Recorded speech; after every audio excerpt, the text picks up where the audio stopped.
Está procurando dicas de livros para você e para toda a família? Então você encontrou o lugar certo. Vai conhecer um dos maiores escritores da literatura infantil de todos os tempos, uma escritora que conta uma história de personagens bem brasileiros e uma obra que fala sobre a desvalorização dos professores. Está no ar o Clube do Livro aqui no Educação.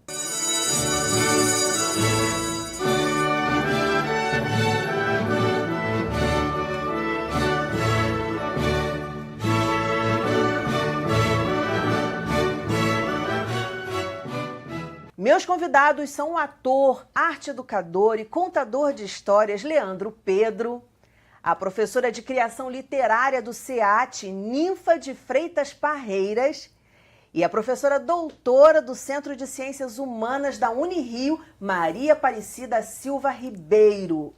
Muito bem-vindos ao programa. Vou começar com você, Ninfa. Qual foi o livro que você trouxe pra gente aqui no nosso Clube do Livro? Eu trouxe o Donana e Titonho, um livro bem fresquinho, ficou pronto há pouco tempo, agora em 2018, né? Você que escreveu o livro? Eu que escrevi, ilustrado pelo André Neves. É um livro que fala de um casal de catadores. Eles se conheceram quando crianças. Né? É um casal do interior de uma cidade brasileira ou das muitas cidades brasileiras. E eles construíram uma família juntos. Eles namoraram, casaram, tiveram filhos, tiveram netos e tinham uma casa e os filhos também trabalhavam nessa área, né? E aqui é uma história de amor, de trabalho, de luta, mas uma história também de dois personagens que não são visíveis na sociedade, Não, né? Isso eu achei fantástico. Inclusive, quando eu abro o programa que eu falo para vocês aí em casa, há uma história de personagens bem brasileiros, é exatamente disso que eu tô falando. Como é que foi essa inspiração de você falar exatamente de pessoas que têm uma profissão, uma vivência que para a maior parte da sociedade é invisível, vamos dizer assim? Olha, Dani, eu não sei te explicar muito bem, mas eu sou muito assim... sensibilizada com essas pessoas, né? Em geral, minhas histórias falam muito de abandonos, de pessoas que são abandonadas pela sociedade, que não aparecem, que não são valorizadas, cujo trabalho é um trabalho que passa desapercebido. E eu fiquei muitas vezes tocada assim, por pessoas que eu via na rua, vivendo como catador, né? E comecei a escrever e durante uns anos eu fiquei esboçando essa história, fazendo esse texto. Foi quando eu tive a ideia de publicar e o André topou logo e a gente fez a história desse casal de catadores que na verdade fala muito de muitos brasileiros que trabalham com alguma coisa também que é extremamente importante, que é o lixo. A gente produz uma quantidade de lixo enorme, que trabalho importante, porque as pessoas, de vez em quando eu falo aqui no programa, as pessoas acham que assim, elas descartaram o lixo desaparece, né? A varinha de condão, plim, desapareceu. Eu acho que todo mundo tinha que ir num lixão, num aterro sanitário, que agora já não é mais permitido lixão, né? Mas para ver o lixo, para poder aprender a coisa de não descartar, assim, da doação, da reciclagem. Nossa, que trabalho bonito, que coisa legal. Quer dizer, pessoas que são abandonadas, mas que você não abandonou com a tua obra, com a tua arte. Muito legal isso, né, Leandro? Quando você... Por exemplo, você que trabalha com contação de histórias, olha que história legal para contar. Não, super bonito, né? E aí eu adoro a estética do André, assim que ela trouxe, eu estava antes, né, falando do André, como é bonito o livro e delicado, né? E falar dos problemas sociais na infância, como é importante, como é rico isso, né? Desde a infância falar dos nossos problemas sociais, dos nossos lixos, do que acontece com eles. Eu estou encantado até agora com o livro. Fala, Ninfa, você estava falando, eu te cortei. Eu acho que assim, o livro não tem uma proposta didática, mas ao mesmo tempo pode sensibilizar as pessoas, primeiro pela valorização, né, das diferentes profissões que existem. E em segundo lugar, que nós somos responsáveis pelo nosso lixo, né? Sim. Eu acho que me espanta muito também a quantidade de lixo que se produz e o que não se faz com isso. Então, a história de Donana e Titonho é uma lição de vida para a gente também prestar mais atenção no planeta e nessas pessoas que pouco aparecem, que pouco são valorizadas, como esses que catam aquilo que não serve mais para a maioria, né? Como é que é a reação dos leitores, das crianças, dos pais, por você trazer uma história infantil com um tema assim tão atual, tão importante, mas tão, vamos dizer assim, árduo também, né? De falar de uma vida que não é uma vida fácil, é uma vida dura. Olha, eu tenho tido boa acolhida, né? Eu acho que o André também, o ilustrador, ele escolheu uma linha de trabalhar com as brincadeiras das crianças, que elas faziam com os restos, e eu acho que as pessoas e os leitores têm se identificado com isso. As pessoas adultas, no sentido de lembrar a sua infância, de que você um dia brincou com uma lata, por exemplo, fazendo um pé de lata, ou você brincou com uma pipa que você fazia em casa, né? E as crianças têm gostado. Eu já fui a algumas escolas e alguns projetos também. Lá em Porto Alegre eu tive a oportunidade de ir numa escola e eu acho que é uma maneira assim de mostrar que tem também vida nisso, né? Nessa função de você catar aquilo que não serve mais e ao mesmo tempo muita coisa que não serve mais você também pode transformar para alguma coisa útil para você, alguma coisa lúdica, alguma coisa para você brincar, para você se distrair. Então, assim, eu tenho ficado com essa expectativa de ver como que vai ser, né, esse curso desse livro, mas até agora tem me dado muitas alegrias. Quais as partes mais marcantes do livro para você? Essa parte que eu estou aqui com ele aberto, né, que traz essas brincadeiras, eu acho que a brincadeira é fundamental na vida das pessoas. E não precisa muito. A gente vive falando isso aqui, nós já fizemos inclusive oficinas de brinquedo. Como é que produz um brinquedo com material reciclável? Quer dizer, dá para fazer. Isso.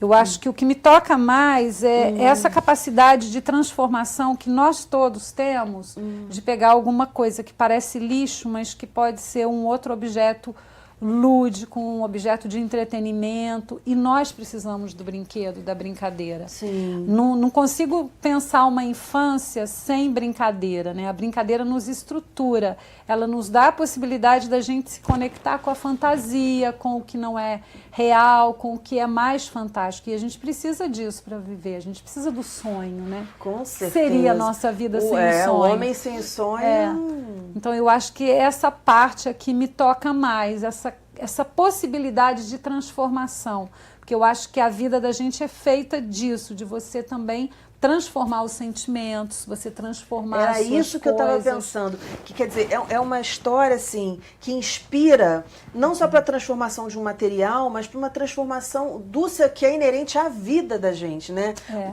Quais são os nossos lixos e o que a gente pode fazer dos nossos lixos? Maria Aparecida, por favor. E é interessante como a própria autora, né?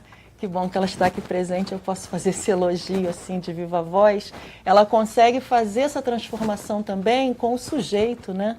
Que é o catador de lixo, que às vezes está invisível, está ali andando pela cidade, pelas ruas da cidade, maltrapilho muitas vezes, sujo muitas vezes, mas você consegue dar essa luz que a literatura transporta para a vida dessas pessoas e transforma essa pessoa num personagem literário, né? Exato, num protagonista. exato. Então, esse mesmo movimento que você fala do livro, né?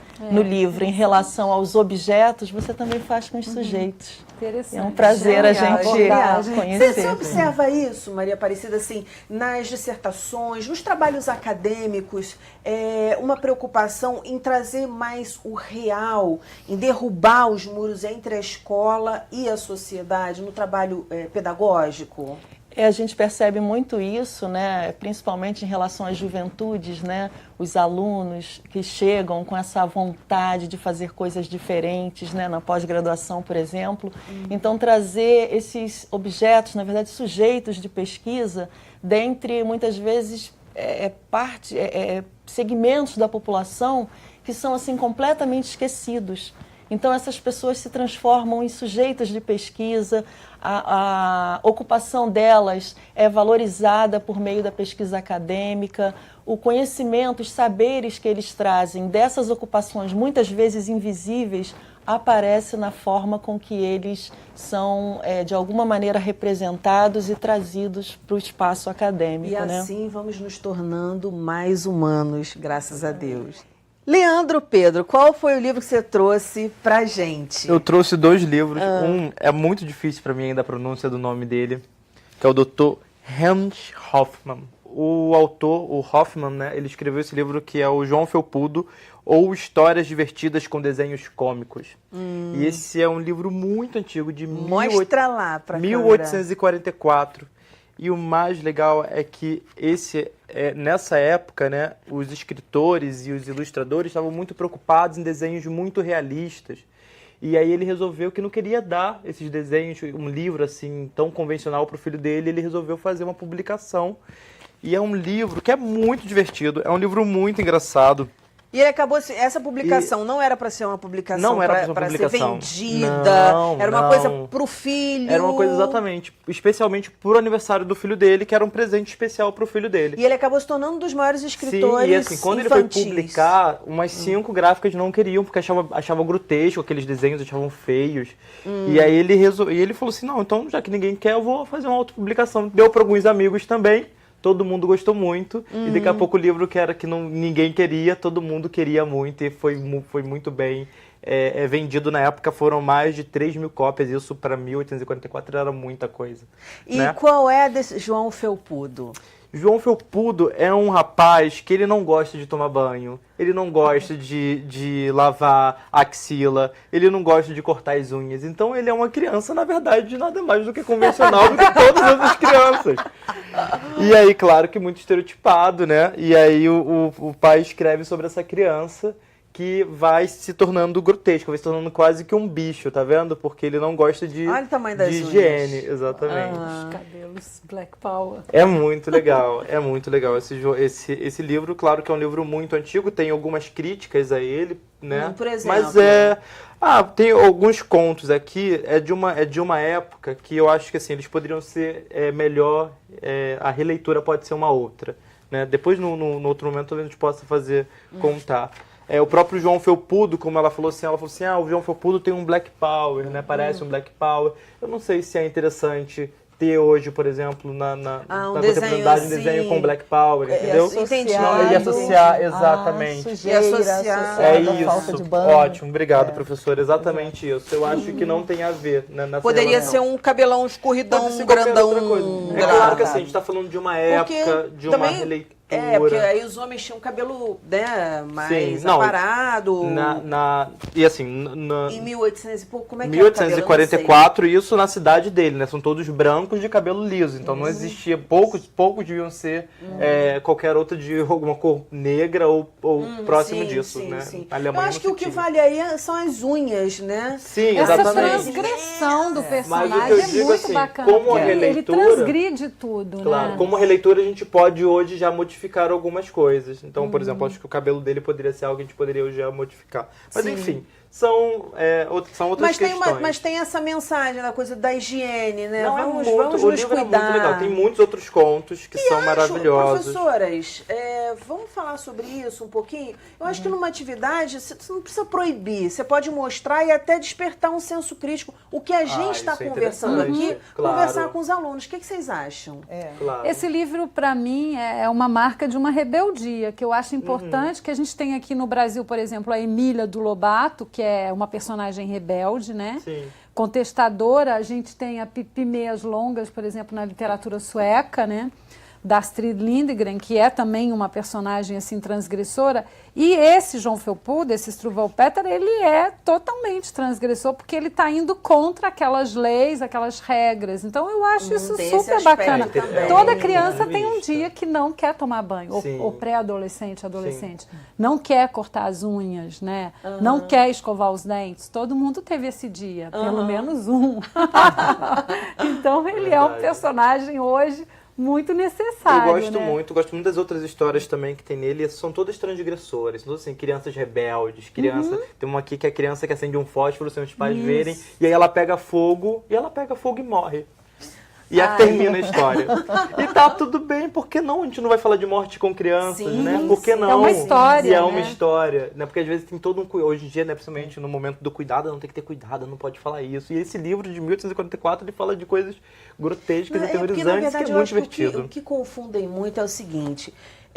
não é que não possa falar, é o como a gente vai falar. Exatamente. Porque eu não sei se vocês concordam com isso, mas assim, se é pertinente à vida e é uma curiosidade da criança, ou tá numa obra que a gente vai ler ou vai, enfim, mostrar para a criança, é importante que a gente discuta. Agora, como a gente vai discutir? Você vê uma obra dessa que você já me deu 2 leituras, a leitura original dela, vamos dizer, a sua leitura original dela, uma segunda leitura já baseada na questão do cabelo. Sim. Você já vem com uma outra leitura que tem a ver com transgredir, com essa coisa, né, necessária em alguns momentos da nossa vida, contra coisas da gente mesmo, né, contra as nossas convicções. Então, assim, eu acredito que não exista assunto proibido, mas assim, a forma como a gente fala do assunto. Acho que é assim que a gente quebra Ou contextualiza também. Muitas vezes é Sim. necessário você contextualizar historicamente ou em relação àquele espaço, aquele local, aquela época, enfim. Isso, Porque fundamental. eu acho esse você livro pode estudar muito história, atual, né? Com certeza. importante... Mas você pode falar de história aí na questão do cabelo, né? É importante que esse mediador, né, essa mediadora, quer dizer, a professora que vai apresentar esse livro, ou a mãe, ou a avó, a pessoa que vai apresentar a leitura a essa criança, tenha esse papel mesmo, né? De alguma maneira, abrir um espaço de discussão, de reflexão sobre isso. Porque mesmo o Black Power, né? A própria expressão Black Power remete a essa transgressão. Sim, né? sim. É o poder, quer dizer, é o poder de você ir contra a uma determinada situação normatizada, né? Sim. E no caso do João, é o João Felpudo, né? No caso do João Felpudo, em uma época em que os cabelinhos, né, eram todos encaracolados e brancos, umas peruquinhas, né? Ele vem com um cabelo que, independentemente sim, da etnia, né, como a Ninfa coloca, é uma É transgressão. um cabelo revolucionário. E no caso da morte, a morte, como você falou, faz parte da vida, né? Eu me lembro da história da Dona Baratinha, em que no final Dom Ratão morre afogado dentro do caldeirão de feijoada. Eu conto como feijoada. Feijão, E aí a criança começa a ter o contato com a morte, né, por meio de uma história em que ela vai elaborando, né, esse elemento. E assim, diante de uma morte que ela fatalmente um dia vai ter que se defrontar, né, com algum tipo, a morte de algum conhecido, nem que seja do animalzinho de estimação, aquele tema não é absolutamente novo para ela, né? Ela já elaborou de alguma maneira através da literatura. E aí, Maria Aparecida, a gente não pode deixar de falar da figura do professor. Você falou aí do mediador, né? Seu livro fala sobre a desvalorização do professor, essa figura tão importante que vai falar de vida pra gente, que vai dar várias interpretações, possibilitar as várias interpretações. Como é que é isso no seu livro? Esse livro, ele na verdade chama-se Trabalho Docente sob Fogo Cruzado. Ele é produto de um grupo de pesquisa de uma equipe interinstitucional, né, várias instituições de pesquisa, como a Universidade Federal Fluminense, a UERJ, a UFRJ, a Unirio, dentre outras, formou esse grupo TESE, né, que é uma sigla que tem a ver com trabalho, com educação e com saúde também. Fala sobre a carreira docente como esse espaço, né, ao mesmo tempo de luta, de resistência, mas também um espaço muito definidor dos rumos dos quais a sociedade, pelos quais a sociedade tem optado, né?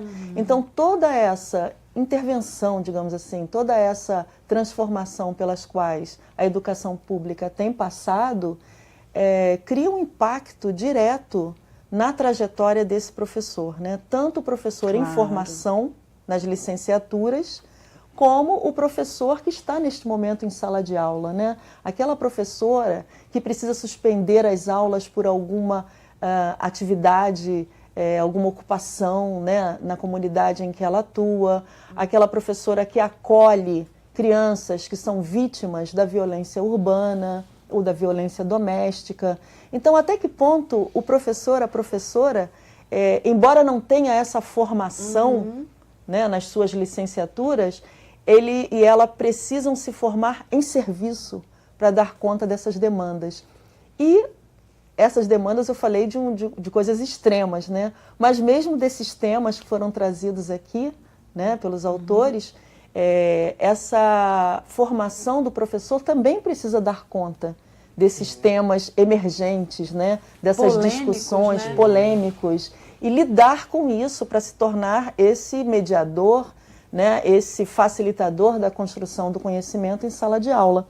Então o livro vai muito por esse caminho, né? Não apenas da questão da precarização, né, ou desvalorização do trabalho docente, mas também da importância que esse docente assume, né, na nossa contemporaneidade. A nossa sociedade cada vez mais precisa de bons professores e boas professoras. Você falou tudo. E assim, a gente, em alguns municípios do Rio, ainda no município do Rio de Janeiro, não. Mas em alguns municípios do estado do Rio de Janeiro, isso é possível. Quando eu fiz concurso público, eu já fui professora do município. E eu comecei a dar aula muito cedo. Antes do concurso, eu comecei a dar aula com 17 anos num projeto do Estado. Eu era bolsista, então metade do tempo eu estudava construtivismo e a outra metade eu dava aula num CIAC, que depois virou CAIC, que é tipo um CIEP. Isso. E depois, eu acho que já com uns 20 anos, eu passei para o município e comecei a dar aula. Mas o que eu quero dizer é o seguinte, eu só tinha feito o 2º grau, que eu fiz o normal, então naquela época era possível fazer só com o normal a prova. Hoje no município do Rio você tem que ter pedagogia. E a gente se depara, a gente vai começar a trabalhar com crianças em comunidades de baixa renda, onde a gente vê o tráfico passar com, né, armas de grande porte na quadra, tráfico de drogas, violência doméstica. Professores com 17 anos de idade, com 20 anos de idade. Então, eu lembro de situações em que os alunos vinham me falar uma coisa e eu simplesmente não sabia o que dizer para eles. E aquilo me impactava de uma forma que eu ficava pensando, porque eram experiências de vida que aquelas crianças tinham, que eu não tinha enquanto ser humano ainda. Então, eu queria saber como é que seu livro, que esse livro que você trouxe, trata desses assuntos, porque realmente existem situações em que a graduação, a pós-graduação, não sei, mas acredito que não dê conta. Tem uma coisa de experiência de vida, de maturidade, de experiência profissional que a gente vai adquirindo ao longo. Então, nesse sentido, assim, o papel do professor, a sensibilidade, que aí eu acho que pode ser algo trabalhado sim na graduação e na pós, podem ajudar o professor a dar conta. Como é que o livro trata disso? Bom, o livro trata da formação, para começar, né, da formação inicial dos professores. Então, a importância das ciências humanas, né, na formação desse professor que vai lidar com questões que, como você bem disse, são questões que ultrapassam a sua experiência de vida. Então, muitas vezes, nós temos classes, né, sociais completamente diferentes e até apartadas do ponto de vista da convivência cotidiana, ali dentro da sala de aula, precisando conviver e precisando de um aprendizado mútuo, né? Porque quando a gente entra numa sala de aula de um determinado bairro, ou comunidade, ou favela, né, como a gente prefira chamar, em que as crianças têm muito mais experiências em alguns temas do que nós, então nós, professores e professoras, temos que ter a humildade de saber que naquele momento aprendemos com aquelas pessoas. Muito. Né? Com aqueles pais, com aquelas mães, com aquela comunidade do entorno. Então, por exemplo, o nosso livro, ele pesquisa o impacto das reformas, né, das mudanças, dos projetos pedagógicos dos cursos. E agora esse tema é super oportuno, porque acabou de sair uma nota de que em breve nós teremos uma base nacional curricular para as licenciaturas, assim como já temos para a educação básica. Né? Então, até que ponto essa base nacional curricular ela vai homogeneizar uma coisa que não é homogênea? Então, o modo de se trabalhar, né, a fundamentação teórico e pragmática de um professor aqui do Rio de Janeiro é diferente de um professor do Maranhão, né? Um professor de Belém do Pará, um professor de Santa Catarina. Então, até que ponto a gente tira essa oportunidade das ciências humanas, sim, darem conta dessas discussões nas licenciaturas? Para quem que se recomenda essa leitura? Mostra um pouquinho mais a capa ali para a câmera 2.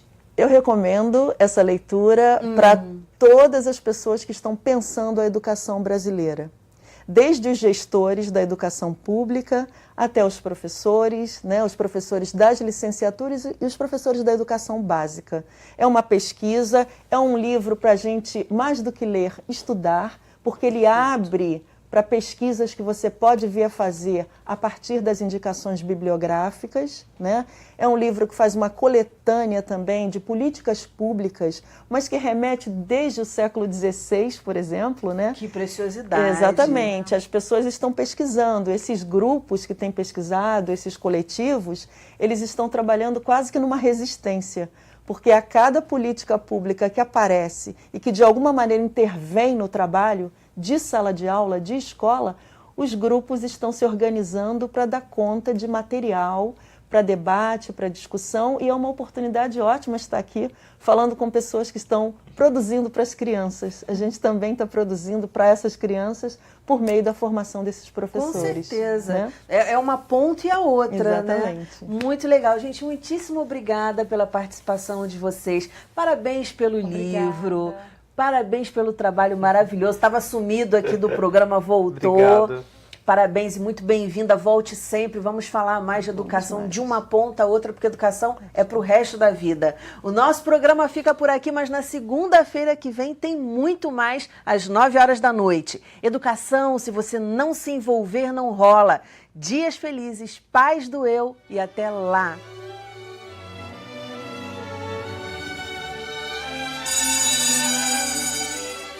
Ditado popular, dito pelo griot, Sotigui Coiatê. Cansada, eu ia cair para sempre. Para não cair, me encostei num muro, mas esse desmoronou. Me agarrei então numa árvore, que quebrou.